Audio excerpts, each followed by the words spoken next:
शाम को 4 बजे से लेकर 7 बजे के बीच में शंकर और पार्वती के भ्रमण का समय रहता है। मेरे देवाधिदेव महादेव और माता पार्वती के भ्रमण का समय, भगवान शंकर पार्वती घूमने को निकल गए।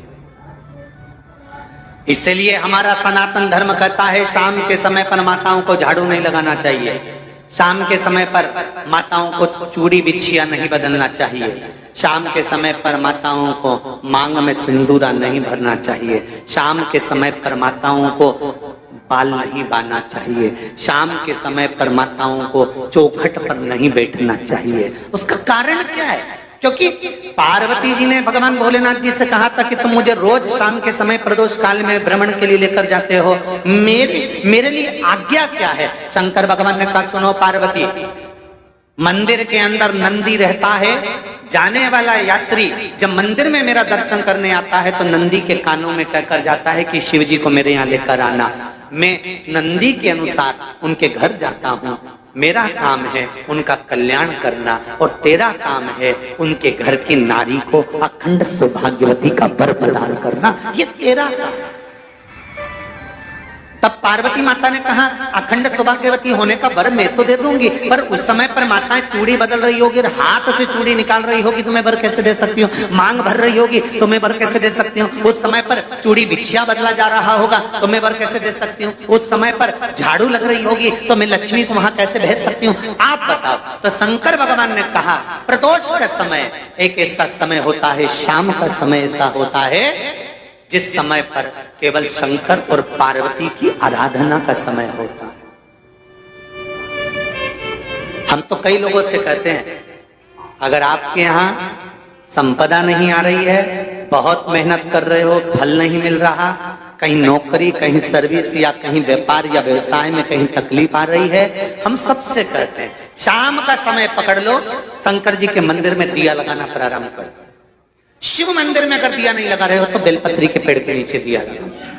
बेलपत्री और शंकर जी के मंदिर में दिया नहीं लगा रहा तो शंकर जी के मंदिर के बाहर चौखट पर दिया लगा।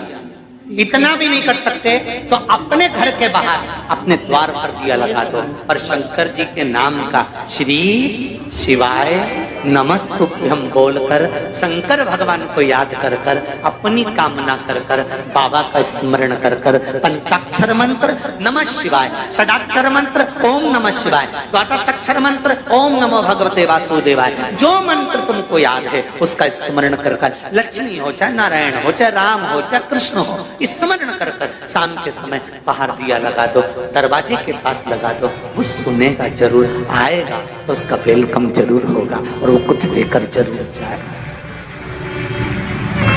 नियम तो बनाओ, उसकी चौखट पर जाकर कहना प्रारंभ।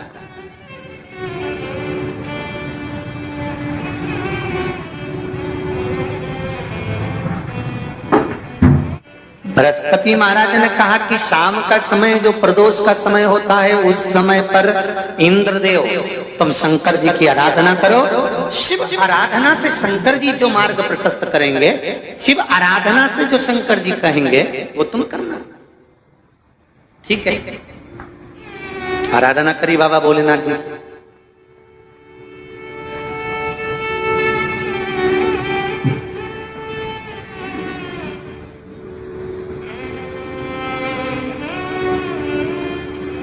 मालूम नहीं था इंद्रदेव को, बृहस्पति महाराज ने प्रदोष की महत्वता समझाई तो प्रदोष का समय जानकर शंकर जी पर 7 बेलपत्र प्रदोष के दिन इंद्र ने समर्पित कर दी बिना सोचे।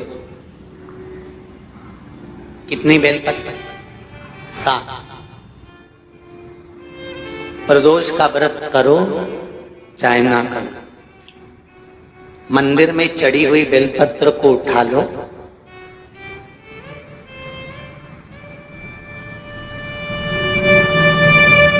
बेलपत्र का ब्रह्म कमल बना लो,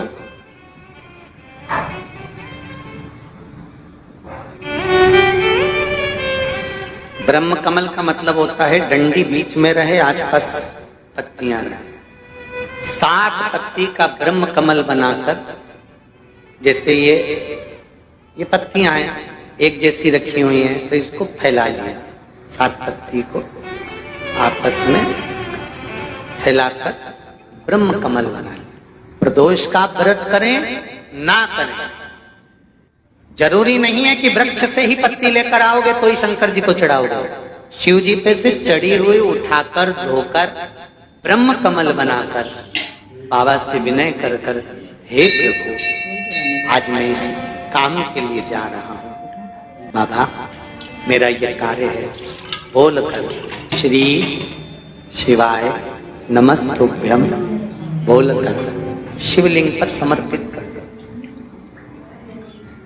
दिन भर के प्रदोष व्रत का फल बाबा एक बेलपत्री समर्पित करने पर ही प्रदान कर देता है।